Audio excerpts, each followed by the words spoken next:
Hi, I'm Tom Geisel. At Sun National Bank, we believe that citizens need to be informed about the important issues that affect their daily lives.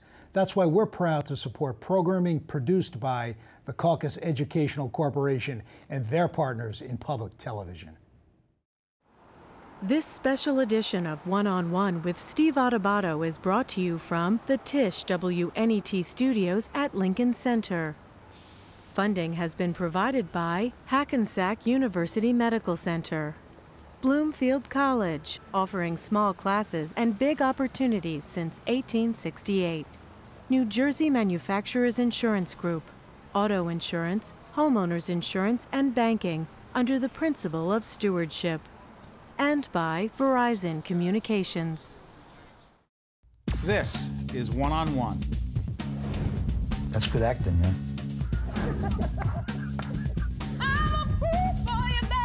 I get that a lot. I go to Atlantic City all the time, like, are you the guy? I go, no, I'm not. This is one you can't afford to miss. They thought that I wouldn't survive it, but I knew I would.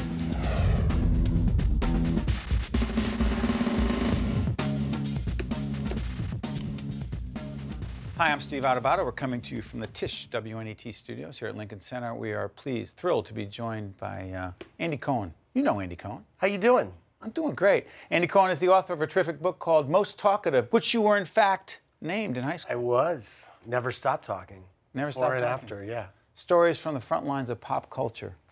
I'll tell you, you said, I was just talking to you about this before we got on the air. By the way, for those of you who don't know Andy, you have that little gig over at Bravo. What's that? I do, yeah. I'm the host of Watch What Happens Live. Yes. It's only live show and late night, every night at 11, Sunday through Thursday. And then I work behind the scenes, too. I'm in charge of development and talent over at Bravo. Why don't you make it more clear as to what particular programs you may have brought to the air? My team, well, you know, Top Chef. Yes. And the Housewives series. That little brand? That little brand, yep. Work with a great group of people, and we've had a good run. Yeah. Yeah. We were talking before we got on the air. I saw you on Stern. Yes. Howard Stern. Yes. And On Demand, which is great. You can just get it and watch the interview. And I thought it was really terrific. One of the things that struck me is your story is fascinating. You were a producer at CBS. You were an intern before that. Many internships, and then worked at CBS News for 10 years, behind the scenes, at the morning show, at 48 Hours, back at the morning show, majored in broadcast journalism, used to want to be, you know, Matt Lauer. I mean, Matt Lauer at that time didn't exist. Who doesn't, exactly. I put every embarrassing photo that I could find in the book. I think it's funny. Look, I think it's funny to laugh. Sometimes people like laughing at others, so I don't mind if the other is me. If people, you know, I like to make people laugh. I like to make people smile. It's good to be I'm the butt of most of my jokes in the book. And I think that there's, you know, I write a lot about a lot of my failures in the book. And I think that's important because A, you learn from your failures. You're supposed to. And B, it's, you know, what are you going to do? Bloviate about your success or, you know, talk about how you've stumbled? It's interesting to see how people have stumbled, I think. Yeah, one of the keys to your success, at least from my perspective, and my wife and I are big fans of your work and the Housewives series. I mean, it's fun. I mean, I will admit it. It is a guilty pleasure. When you Nothing born and raised, to feel guilty about. Well, born and raised in Jersey, I would just say that Jersey is a guilty pleasure. Yes. There are times I'm like, I recognize a little too much of that. Yes. Yes. Where did the idea come from for the Housewives brand? It came from a confluence of there wasn't one day where it was like, oh my God, we're going to do this show and this is what it's going to be. It came from a confluence of events that started with a man called Scott Dunlop bringing us some tape that he had shot of some neighbors of his in his gated community in Coto de Caza in Orange County. And their boobs were bigger than anything we'd ever seen. Their hair was blonder. And yet, one of them worked in an insurance office. Actually, was Vicky on the original tape? I think she was on the original tape. But he had been talking about maybe doing a mockumentary. And we said, these people aren't actors. You know, let's just shoot a little more. So we shot more of them. We put more of their lives on tape. their kids. And what we wound up deciding was, let's do a show about a group of friends in a gated community. And it just seemed like, as we shot, it could be a reality Knots Landing. In my mind, that's what, in its best iteration, it could be. And I think actually that's what it became, especially in season 2 of that series, where real life events started to happen, and Gina's marriage started falling apart, and all these real things started happening in front of the cameras. And because you were invested in these women and who they were and what was going on, somehow you were connecting with them in ways that you maybe hadn't been in season 1. Maybe you start watching because you think it's a train wreck, or I don't like this person, or I want to laugh at this person. But as it goes on, like you say, you start relating to these people, and it starts becoming, wait a minute, that happened to me, or that happened to my friend, or how would I react if I was in this situation? And so I think that's kind of the entry point for a lot of people, and then that's where it goes to. Andy, when did you and your colleagues know at Bravo that you had something in this business that doesn't happen too often? You had a corny cliche, lightning in a bottle. I think, for me, it was season 2 when we were in the field shooting. Season 1 was, the whole story is in the book. It was an agonizing process getting it into any kind of shape when we almost killed the show. And Really? I remember Lauren Zalaznick saying, who's my boss, saying, let's call it, Desperate Housewives was doing very well. She said, let's call it the Real Housewives, which we thought was great. And then before we aired it, she said, let's call it the Real Housewives of Orange County, in case we ever decide to do it anywhere else. And I thought, this is ridiculous. We're never going to do this anywhere else. That's so crazy. As we were shooting season 2, and Gina's marriage started falling apart, and things were happening with Vicky, and I was getting really excited hearing what was happening in the field, I thought to myself, wait a minute, this is amazing. This is actually happening. I mean, this is a soap opera. And I've always loved soap operas. I loved All My Children from the time I was in high school. And then we had casting for a show in New York called Manhattan Moms. And when we all started looking at this casting that we had commissioned, and we thought, this is interesting, there are some interesting people, it hit me like a ton of bricks. Oh my God, we can do this in New York. And it'll be totally different because the women are so different. Culture's different, but everything. It will be similar enough in that it's about 5 women and the husbands are kind of in the background. And that's when I realized, oh my God, I couldn't wait to do it in New York. New York to me was like amazing. But here's the funny thing about that. You'll often hear people say, you would never catch me doing a quote unquote reality show. Yeah. Not true though. Meaning when you Not true cast anymore. for it. Oh, absolutely. And not true. I think with Beverly Hills, and the story of casting Beverly Hills is in there, because what happened is it was a little quiet as we were casting it. And I don't know who the woman is that came in, but Sumner Redstone's girlfriend at the time, I think, came in for it, and some other high-profile women. Once that happened, there was a line of Bentleys in front of our production company in LA, and furs, and the waiting room was like, oh my God, all these people were trying out for this show, and it was like, hold on, this is interesting. And then again, in New York, I think, if you look at Carol Radziwill, who's in the new season of the New York Housewives, award-winning journalist with ABC News Sure. for years, wrote a great book, and, it's interesting that she joined the cast. And when you have someone like Bethany, Yeah. who, as we do this program in the summer of 2012, is just kicking off, Yep. an interesting new career as Talk show daily host. talk show host. To what degree do you believe those who want to be a part of the franchise say, hey, wait a minute. Not only is we're talking about somebody moving product, like Right. the Skinny Girl thing that Yes. she did, right? I could have my own show. To what degree do you get concerned about people who are really just quote unquote acting out and not being themselves? We and just typically don't cast those people. You can tell? Yeah, you can't tell. I mean, they need to have something going on. The thing, in their real lives. In their real lives. And I think that, what happened with New York is a lot of what was going on was just as we shook up the cast of New York last season at the end. And it Three? was four. Oh, four And it was partly because a lot of what everybody had going on was as a result of the show, and it wasn't stuff that necessarily predated the show, and it just seemed so, it was like going inside and going inside. And so that's why we brought in 3 new women who have totally different things happening. I think with Bethany, the thing we liked about her, I was worried about casting her because she had already been on a reality show. She was a finalist on the Martha Stewart Apprentice. But the reason we ultimately overlooked that is she wanted to be a businesswoman. She had a real business.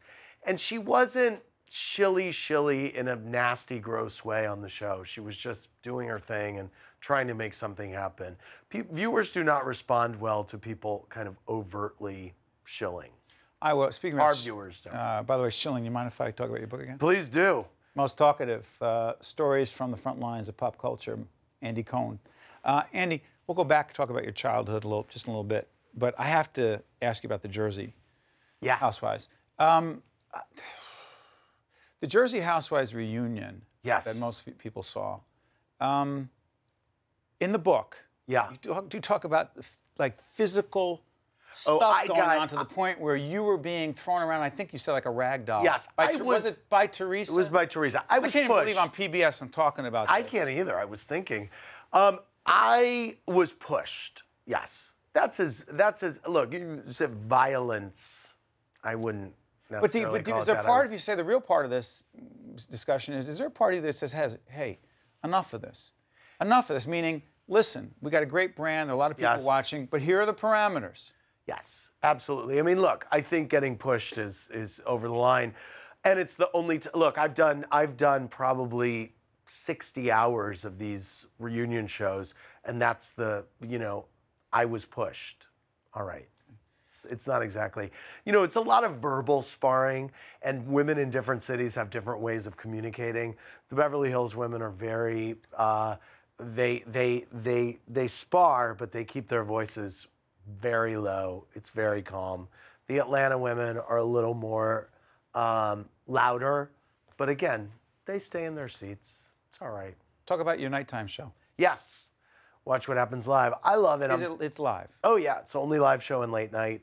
And we serve cocktails. And the reason we serve cocktails is that the premise of the show, ostensibly, is that I'm having people over to my den at 11 o'clock at night to hang out and take phone calls, and play games. And the first thing I would do if you came to my house at 10:55 at night would be, what are you having to drink? And so that's why we drink on the show. It's really fun. We have odd combinations of people. I mean, I call my show Playboy After Dark meets Larry King Live meets Wayne's World, actually, because it feels kind of low budge and very authentic. And I think that's what people respond to about the show. It's totally authentic. What happens in that room is just what's happening live on TV. You were a producer, you were an intern before that, all that stuff, but you always wanted to be on camera, as you said. And in many ways, I've heard you say this before and you wrote it in the book, it is a dream come true. You never thought it would happen. You were told it wasn't going to happen. You were told that you had a wandering eye, lazy eye, which I do. I'm trying to look for it. I'm not saying it. I do. Well, now that you look for it, it'll start to get really lazy and you'll be like, oh my God. So you were told it ain't going to happen. Well, no, I was told, you know what, your wandering eye may prevent you from this happening. And I just thought, you know what, maybe I should just move to New York and get a job. And I moved to New York and said, I'm going to get a waitering job until I get hired at CBS News. I wanted to be at CBS News. Like, that's where I wanted to be. And as luck would have it, I never wound up having to get a waitering job. I got hired like a week after being in New York, which was really incredible. And I never left. I've worked for 23 years since. Not bad. Yeah, it's good.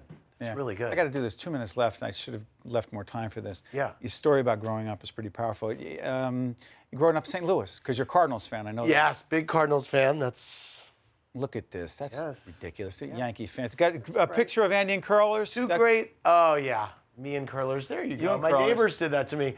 The bottom line, and believe it or not, I was in the closet at the time, but yeah. You were in the closet? I was. Yeah, it's true.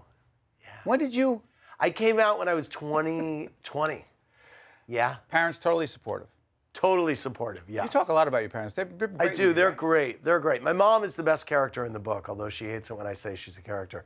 When I came out to her, she said, I probably would have hated your wife anyway, which is pretty great. Actually, and great. Yeah. And so, I mean, in so many ways, is it uncomfortable for you if someone says, hey, you're a role model? You know, it's funny. I've been on this book tour. It is uncomfortable, but the best thing about being on the book tour is the guys and girls that have come up to me and said, I watch you on TV and now I'm out of the closet and you're my friend on TV. Or the moms who have come with their sons and said, he's you, or seeing you or reading this helped me deal with that. And so that really touches me. Yeah. It's good stuff. You're living your dream. I absolutely am. Don't stop doing it. I will not. The book is most talkative. Stories from the front lines of pop culture. Andy Cohen. You can check him out every night on Bravo. Time? Yep, at 11, live at 11. So he's doing good stuff behind the scene as well as on camera. Thank you. It's a good gig. Thanks. And it's real life, you know, reality TV that's real. And so is it right here, too, one-on-one, here from the Tisch WNET studios at Lincoln Center. Meet good people. Be right back right after this. If you would like more information on this program, or if you'd like to express an opinion, email us at info@caucusnj.org. Visit us online at oneonone.org. Or find us on Facebook at facebook.com/Steve Adubato, PhD. There she is, the beautiful, talented Joy Bauer. She's the Today Show health expert and author of The Joy Fit Club. How you doing? I'm doing great. You have a good life. I do. You have a good life. I have a great life. Let me ask you a question. When you do the Today Show all the time. You know, I've come on occasionally and seen you there. Every time I see you, either at home or in the studio, you not only love what you do, but you make a difference in what you do. What does it feel like to know that? I feel very lucky. I really feel blessed that this career path found me, and it really did find me because How? I didn't set out to be a nutritionist. Well, I always had this passion for health. I was sort of initiated into the health field. In middle school, if you can believe it, I was a competitive gymnast. And I shouldn't say this on television, but... Say it. It's public television. All right, here we go. We need the truth. My first diet was in high school. And I set out to figure the right food combinations to optimize my sports performance.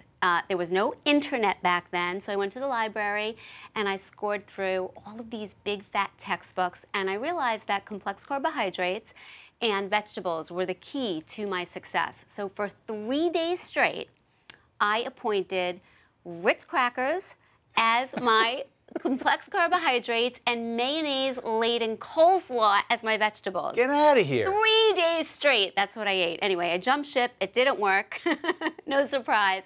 But that was sort of the beginning of my journey into the health field professionally. And then undergraduate, I had a degree in kinesiology, which is sort of like exercise physiology. And then I went on to get a graduate degree in nutrition, and I love it.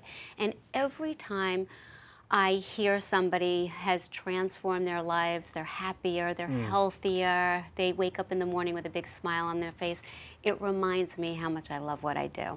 And again, we're going to be showing some pictures, Joy, of some of the women, and men, some of the people that you've made a big difference in their lives. But by the way, talk to us about the Joy Fit Club. Cookbook and diet plan and inspiration. A whole bunch of stuff going on here. You're one of my wife's favorite contributors on the Today Show, and she learns a lot from your work. Talk to us about some of the people who you've inspired, and who, you know, they've made a difference in your life as well. Well, this series, it started 4 years ago, and to date we have 150 people in the club, Joy Fit Club members, and the deal is, in order to get into the club, you had to have lost at least 100 pounds through diet and exercise alone. So no pills, no potions, no surgery, the good old-fashioned way. And what's so cool about this series on TV and in the book, it shows people that are watching that are struggling with their weight, no matter how much you have to lose, 5 pounds, 10 pounds, or more than 100 pounds, that you can do it. If you believe in yourself, these are regular people. They didn't have fancy schmancy personal chefs or trainers. Regular folks. Yeah, they just ate smart and they walked more. Do me a favor, Joy. Talk us through this. Okay, so this is Greg McBride, and Greg struggled with obesity his entire life. He had problematic family dynamics, he had financial restraints, he had huge health scares. He has lost over 200 pounds, and this guy has kept it off now for about 10 years. So he didn't just touch home plate. And again, how did he do it? He became more comfortable in the kitchen. He started cooking more. He stopped the fast food. He nixed the liquid calories, and he started walking. And this kid, this guy, he's a man now, is the biggest love ever. We're going to go to another one. Guys, let's go to the next shot Joy's going to talk about. Who is this? She's a marathon runner. No. This woman that you're looking Who at is now that? is a marathon No, that's not runner. a marathon. Yes, No she disrespect, is. but that's She's not a marathon runner. Unbelievable. Show the after shot. Do we have the after Please shot? tell me. Oh my God, that's the same person. Yeah, she's actually ranked in Los Angeles for marathon running. Like, these people have completely changed their lives. Anyone can do this, Steve, anyone. And the keys are, by the way, as we're going through this, what's striking me here, you just threw out the whole liquid calories thing. And by the way, and Joy's stuff, if you know Joy's stuff from the Today Show and from her writing, you know that none of this stuff is fad stuff. This is clinical stuff. This is research stuff. It's proven stuff. Avoid liquid calories. What do you mean by that? Because I'm one of these people who, if I drink an iced tea, it's got to be an iced tea without the calories. So you have a sugar-free iced tea. The problem is that liquid calories, they don't fill you up. So you still eat the same amount that you would have eaten if you would have just drank water. If you take a 20-ounce bottle of soda, there is 17 teaspoons of sugar and 250 calories. You drink 2 or 3 of those a day, you're gaining weight. You're gaining a lot of weight. But hold on, Joy, not in my, I stopped the particular diet drink, you know, diet soda. I won't mention it anymore. Great. So you got rid of the artificial sweeteners also. But I do the artificial sweetener in my iced tea, my Snapple. So you got a problem with that?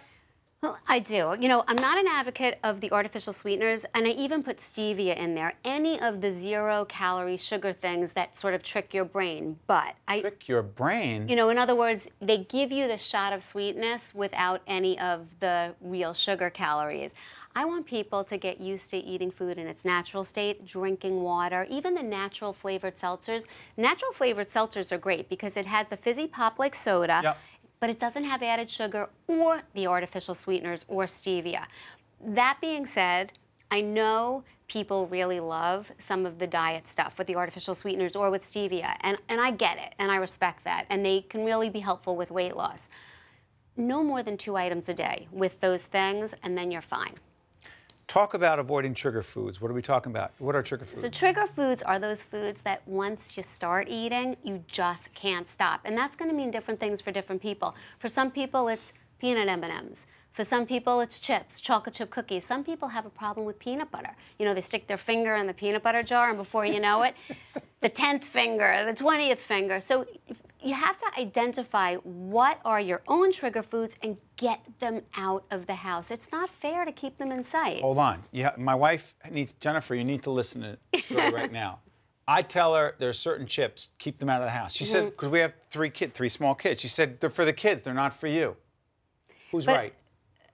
I think if they're problematic for you, get them out of the house, because there are probably other things that the kids like that you don't necessarily love. Right? Trigger kids foods. Are Get them out of there. Get it's them like out a of drug. the house. It is. It is. And they stare at you and they scream your name. And even if they're in the cupboard and the door is closed, yes, you know they're there.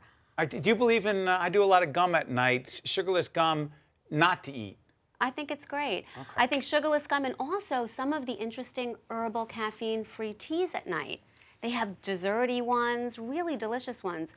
Chocolate-covered strawberry, red velvet cake, vanilla pomegranate I just saw. You're good with that. Fine. By the way, check out Joy's stuff, the Joy Fit Club, cookbook, diet plan, and inspiration. Great stuff here. A couple other things here. We've talked about this before on the air and off about daily exercise. We both do it. I would not come in the studio today without exercising early in the morning, not only for fitness and vanity, big on vanity. Forget you about the mojo. energy. I mean, you got a long, we tape, I mean, tons of interviews during the day. We need it. But every day, because? So important. I tell people to aim for at least 30 minutes of exercise a day. And if you don't have the time to do it continuously, break it up into bite-sized pieces. You could do 10 minutes in the morning, 10 minutes in the afternoon, and 10 minutes in the evening. And it could just be a walk. It doesn't matter what it is. But it's so important on so many levels. First, it burns calories, so it helps you with your weight and your diet. Next, it boosts your immune system and your mood. But it puts you in that positive mindset. So once you've exercised, you don't want to mucky it up with bad food choices. It's the perfect marriage with smart food. You're perfect. Joy, you're the best. Thank you. Thank you. Love you, Anytime. Steve. I love you, and I learn every time you're on. Come over and for thank dinner you. You just tonight. taught my wife what to do at the house. This special edition of One-on-One with Steve Adubato is brought to you from the Tisch WNET studios at Lincoln Center. Funding has been provided by Hackensack University Medical Center, Bloomfield College, offering small classes and big opportunities since 1868, New Jersey Manufacturers Insurance Group, auto insurance, homeowners insurance, and banking under the principle of stewardship, and by Verizon Communications. Promotional support provided by The Record, North Jersey's trusted source, and northjersey.com. Transportation provided by Airbrook Limousine, serving the metropolitan New York, New Jersey area. One-on-One with Steve Adubato has been produced in partnership with St. Joseph's Healthcare System. Each year, Americans fill 4 billion prescriptions, but as much as 1/3 of that medication will never be used. Some of this waste ends up in the rivers, lakes, and streams that make up our drinking water supply. The United Water Foundation and the National Community Pharmacists Association have partnered to bring you a simple solution. Dispose your meds responsibly. Go to disposemymeds.org to find a participating pharmacy and to learn more. A public service message from the United Water Foundation and NCPA. This is One-on-One.